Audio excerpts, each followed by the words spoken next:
Good morning. I'm joined today by FBI Director Chris Wray, the U.S. Attorney for the Eastern District of Virginia, Zach Terwilliger, and the Acting Assistant Director in charge of the Washington Field Office, James Dawson. We are here to announce the indictment of Alexander Cote and Al-Shafi al-Sheikh. Cote and al-Sheikh were members of the notoriously brutal ISIS hostage-taking cell that became known as the Beatles, a name their captives gave to them because of their British accents. The defendants are charged with terrorism offenses related to hostage-taking and killing of 4 Americans, as well as citizens of Great Britain and Japan. For over a year, Cote and al-Sheikh were held in Iraq by the U.S. military under the law of armed conflict. I'm pleased to confirm that they are now in FBI custody and will soon appear in federal court in the Eastern District of Virginia. Today is a good day, but it is also a solemn one. Today, we remember the 4 innocent Americans whose lives were taken by ISIS. James Wright Foley, Steven Joel Sotloff, Peter Edward Kasich, and Kayla Jean Mueller. Many around the world are familiar with the barbaric circumstances of their deaths. But we will not remember these Americans for the way they died. We will remember them for the way they lived their good and decent lives. James Foley was a print and video journalist who was covering the civil war in Syria. He had previously served as a conflict zone correspondent in Iraq and then in Libya. James was a former elementary school teacher. Steven Sotloff was a journalist who covered the Middle East and was in Syria reporting on the refugee crisis.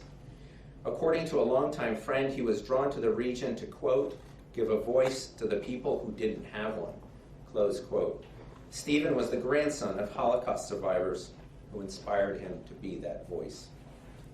Peter Kasich was in Syria working for a humanitarian organization that he founded to deliver food and medical aid to the refugees.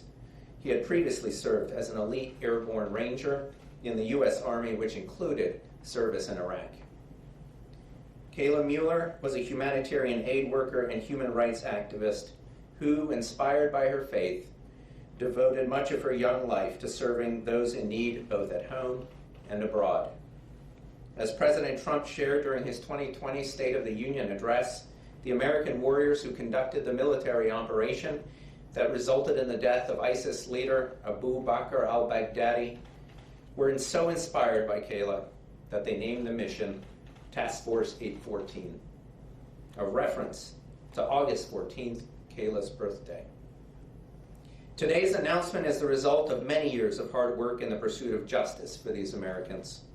We have been inspired by their memories and moved by the determination and grit of their families. Families which will never rest until justice is done. To them, I say this, neither will we.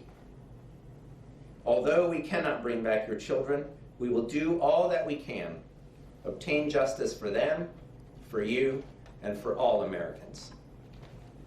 As for Cote and al-Sheikh, like many other terrorists before them, they have underestimated the American resolve to obtain justice for our fellow citizens who are harmed or killed by terrorists anywhere in the world. These men will now be brought before a United States court to face justice for the depraved acts alleged against them in the indictment. As for their ringleader, Mohammed Emwazi, infamously known as Jihadi John, he faced a different kind of American resolve, the mighty reach of our military, which successfully targeted him in an airstrike several years ago. My message to other terrorists is this: if you harm an American, you will face the same fate as these men. You will face American arms in the battlefield. And if you survive that, you will face American justice in an American courtroom and the prospect of many years in an American prison. Either way, you will never live in peace. You will be pursued to the ends of the earth. No matter how long it takes, We will never forget. We will never quit. To the American people, today's announcement is a reminder of the threat that we continue to face from radical Islamic terrorism. These terrorists despise the freedoms and the way of life we cherish and are hell-bent on imposing their ideologies on a world that continues to reject them. Although our nation faces a variety of national security threats from many quarters, we will not relent in our efforts to protect America and her citizens from the threat posed by terrorists. Today's announcement would not have been possible without the relentless effort of countless dedicated prosecutors, agents, and analysts who are the bedrock of the Department of Justice. I want to thank the prosecutors from the U.S. Attorney's Office of the Eastern District of Virginia, from my own National Security Division, and all of the many FBI agents and analysts who have worked tirelessly on this case. I also want to thank the Office of International Affairs and the United States Attorney's Office for the Southern District of New York, both of which assisted with important aspects of this investigation. The Attorney General wanted me to convey that the support of the United Kingdom's Home Secretaries, Sajid Javid and Priti Patel, was critical to moving this investigation and prosecution forward, and he extends his sincerest gratitude for their unwavering commitment to the pursuit of justice in this case. We also want to thank all of our international partners who have come forward thus far with evidence, and I would encourage any others with evidence to come forward as well. We understand that the justice we seek in this case will extend to many people in numerous other countries around the world, and we humbly and enthusiastically accept that responsibility. We all have our part to do our part in confronting and defeating ISIS. Just last week, the department announced our significant successes in repatriating and prosecuting a number of U.S. citizens who went to Syria to join and support ISIS and were detained by the Syrian Democratic Forces. The United States has been a leader in taking responsibility for its citizens who left to join ISIS. And as the case we are announcing today highlights, when we have the evidence to do so, we will also take responsibility for prosecuting those non-U.S. citizens who have injured or killed Americans anywhere in the world. If you have American blood in your veins, or you have American blood on your hands, you will face American justice. This department has successfully prosecuted hundreds of defendants since 9/11 for terrorism-related offenses in our federal courts, and we will continue to do so. Finally, I want to acknowledge the Departments of State and the Department of Defense. We will continue to work together with them and our other partners in the U.S. government to combat the scourge of terrorism. The step we take today is just that, a step. But it is a big step, and I can assure you that the women and men of the Department of Justice will not stop until justice is won. Thank you, Director Wray.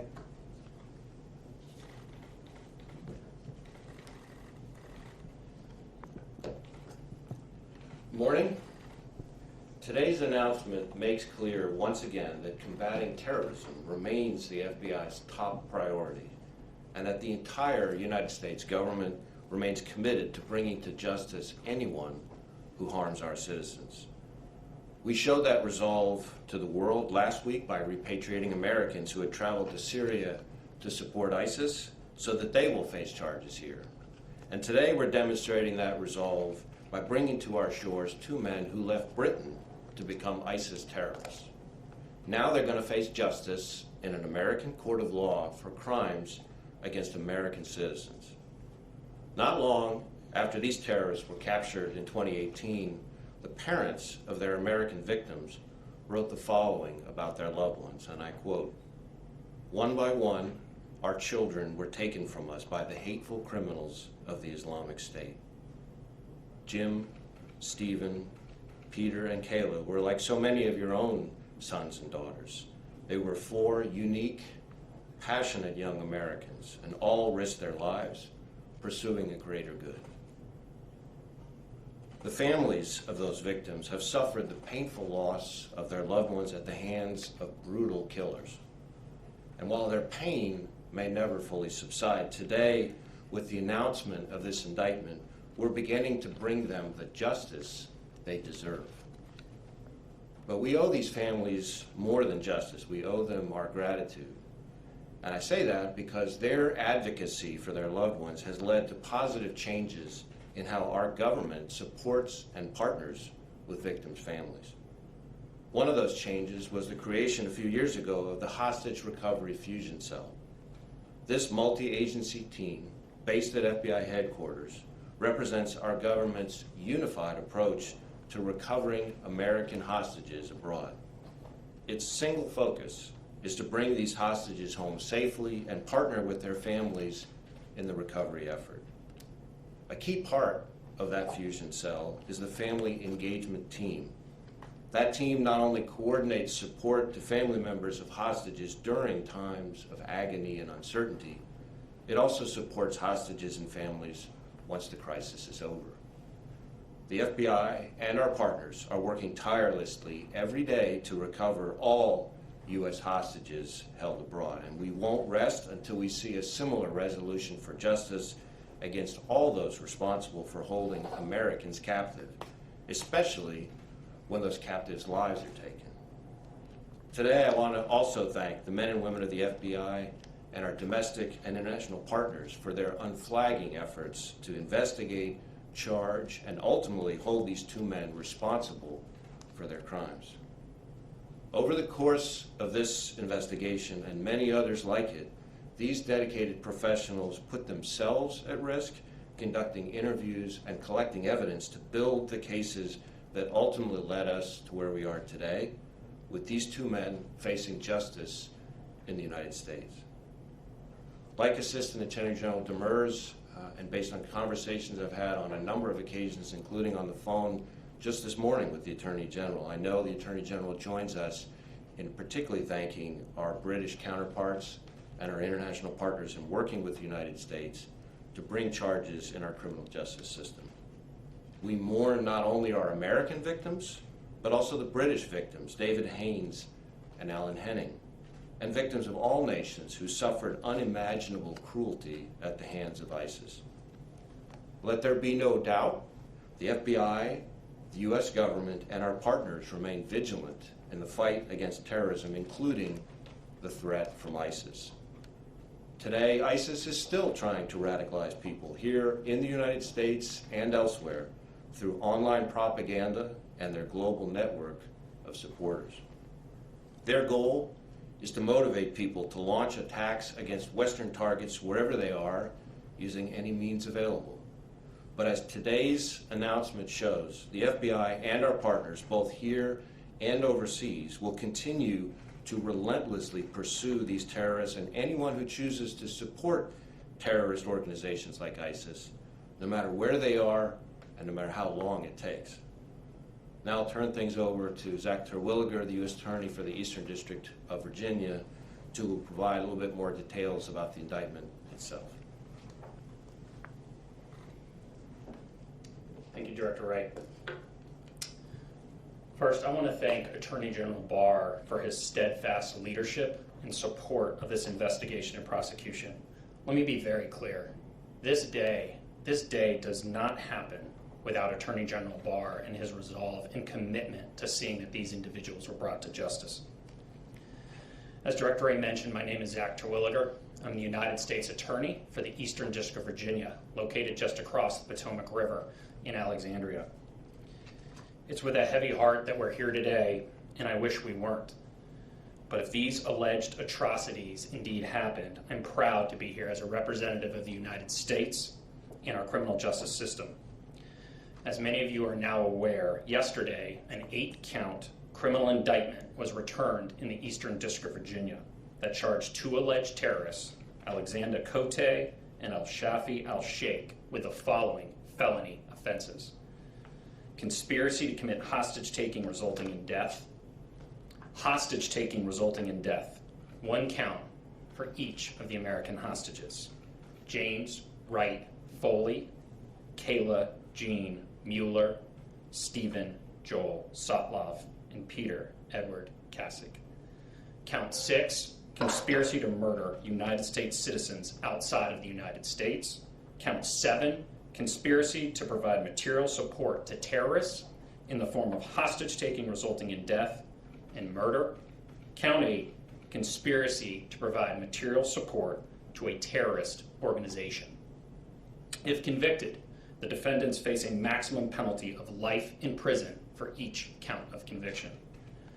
Pursuant to well-known protections provided by our constitutional republic in its system of criminal justice, Cote and El Sheikh are presumed innocent unless and until proven otherwise. All that I'm about to recount now are allegations and can be found in the four corners of the 24-page indictment, which was unsealed just a moment ago. As stated in that charging document, these alleged terrorists both grew up in the United Kingdom, where they became radicalized. Their role within the ISIS terrorist organization was that of being part of a brutal hostage-taking scheme by which American, European, and Asian citizens were taken hostage from approximately 2012 to 2015. Their alleged criminal acts include conspiring to commit hostage-taking resulting in death and conspiring to murder American citizens James Foley, Kayla Mueller, Steven Sotloff, and Peter Cassidy. As part of the conspiracy, their vicious acts and those of co-conspirators Mohammed Mwazi and CC1 are alleged to include the following: forced witnessing of murders, mock executions, shocks via electric taser, beatings, amongst other brutal acts. Also a well-established principle in American jurisprudence, co-conspirators, like these defendants, may be held liable for the foreseeable acts of their co-conspirators, such as Mwazi, that took place during the course of the conspiracy. As stated in detail, Cote, El Sheikh, Mwazi, and CC1 facilitated hostage-taking, ransom demands, abuse, and the murder of Americans, Europeans, and Asian citizens in order to further their terrorist agenda and that of ISIS. The brutal acts of beheading were captured by the ISIS media propaganda machine and disseminated to achieve their aims of jihad. Further, as detailed in the indictment, part of the alleged horrific conditions of confinement, the self-proclaimed leader of ISIS, Abu Bakr al-Baghdadi, also made it a point to repeatedly sexually assault American citizen Kayla Jean Mueller. As you know, al-Baghdadi was killed on or about October 26, 2019, in a United States military operation named in honor of Kayla and her birthday, August 14th, Operation 814. For these acts, these two alleged terrorists will now face the American justice system. Later today, we expect these defendants to make their initial appearance a few miles away in Alexandria, Virginia. At that hearing, they will be informed of the charges against them. They will be provided with counsel if they cannot afford it. They will receive medical care and be housed in a sanitary facility and be provided with 3 meals a day, all coupled with the due process of law. All things denied to James, Kayla, Stephen, and Peter, and the other British and Japanese victims named in the indictment. Like Director Wray, in preparation for today, I reviewed some prose that really captured what today is all about. And I quote, "They should be brought to America to face our justice system, and that is what our children would have wanted. Give them the fair trial that makes our nation great. That would be the best way to honor our children. Ensuring that truth and justice find their way out of this tragic story would mean that the Islamic State will never have the last word." Well, Diane and John, Paula and Ed, Marcia and Carl, and Shirley and Art. It's now a certainty. ISIS will not have the last word when it comes to your children. You will.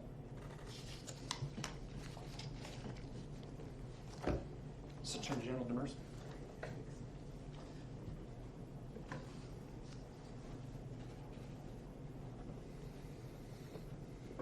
We can now open the line for questions. We will now begin the question and answer session. To ask a question, you may press star and then 1 on your touchtone phone. If you're using a speakerphone, please pick up your handset before pressing the keys. To withdraw your question, please press star, then 2. Please note that you will be limited to one question, and we do ask that you specify who your question is for. We will now pause momentarily to assemble our roster. Our first question today comes from Ryan Lucas with NPR. Hi, thank you for doing this. First question is, how important was the British evidence that the Justice Department has been, fighting for 5 years to try to get from the UK government? And would we be here today without it? And then what does this case say about the ability of the Justice Department to bring all terrorist cases to U.S. civilian courts for trial? So thanks, Ryan. I think we decided that if we were going to do this case, we were going to tell the fullest story we could of what these defendants did, and we were going to put on the strongest case possible. And with the British evidence, I think we can do that very well. As for your second question, as you know, the department has prosecuted hundreds of terrorists in federal court since 9/11. We have done so successfully. We've protected classified information when we've needed to, and we've gotten justice for many victims and many convictions. You can expect us to continue to do so.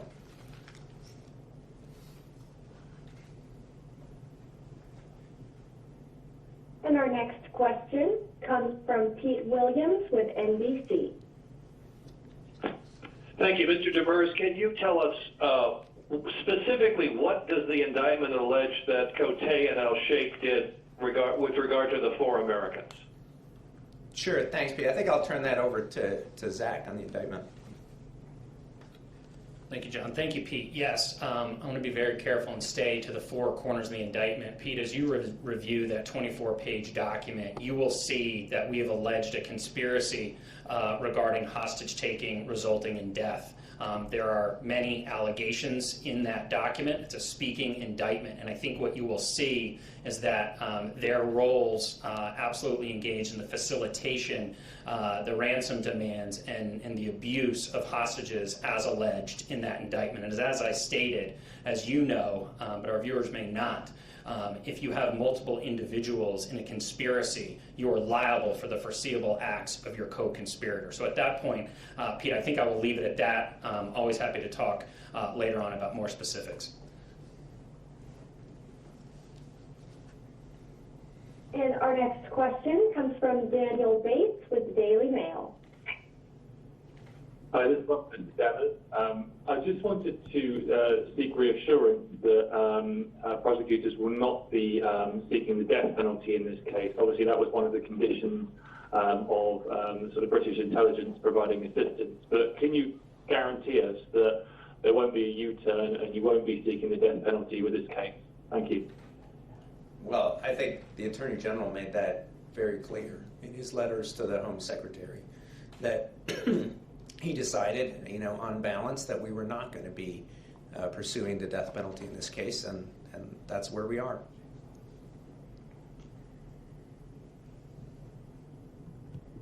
Our next question comes from Eric Tucker with the Associated Press.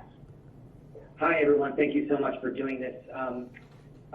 John and Zach, I guess this question might be best directed at you. Can you talk a little bit about the interaction with the family members over the last year in terms of how important their wishes were in terms of bringing these 2 individuals to justice and the nature of the conversations you had with them? Sure. I mean, look, I think everyone on this stage has met with the families. I know the director and I did together some time ago. We listen very carefully to the voices of the family. We weigh their views very seriously. Ultimately, we have to make our own judgment about whether we can bring a case of this nature, but the family's views were critical to our thinking on this case. And, as the director said, and as Zach said, we're very grateful for their continued advocacy for their children and for the continued attention that they've brought to this case, for their advocacy not just in this country, but also in the UK and in other countries in helping make this the strongest case we can. Just briefly, thanks for the question, Eric. And Yes. our last question comes from Jake Gibson with Fox News.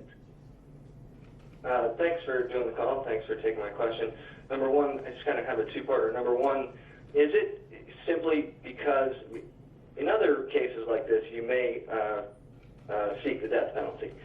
Is that not happening in this case simply because that was a UK demand for their cooperation, number one? And number two, was there any thought from European nations or the UK that they would like to try this case on their own because they also have victims? I mean, ultimately, why did it end up here? Thank you. So thanks for the question. The decision at first of the department was to leave open the possibility to seek the death penalty. There's a whole process for doing that, and obviously that's a process that we never undertook because the Attorney General decided that we should provide the death penalty assurance in order to get the British evidence and see that justice could be done more expeditiously than if we had to continue to litigate this issue in the courts in the United Kingdom. We never got there in terms of determining whether we would seek the death penalty or not. The decision was to try to keep the option open at first, but ultimately that didn't work. As for why other countries are not doing this case and we're doing it, maybe that's a better question for them. But as I said in my remarks here, when we have American victims, we are very willing to do these cases. Just to add one thing on that.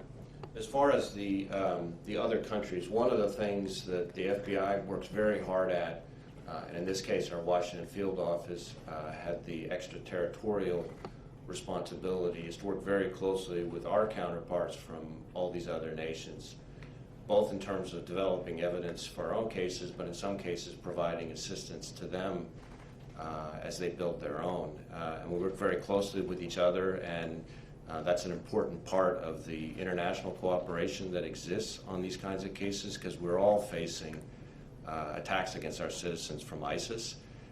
And we hope that many of those nations will be able to bring cases against their citizens as we go forward. Thanks. Just Zach Terwilliger again, just to respond to Eric Tucker's question regarding the victims. One thing I want to make clear, we utilize in the Eastern District of Virginia, as do the vast majority of U.S. Attorney's offices, a victim-centric approach. The victims and their families in this case are what's driving our pursuit of justice. That's who we represent, the people of the United States. So I look forward to a close relationship with the families as this process moves forward. We actually have rights set out for victims' families under the Crime Victims' Rights Act. And we have special personnel who will be liaisons between them and our office. And I look forward to the opportunity to spend more and more time with them as we move forward and seek justice on behalf of their children.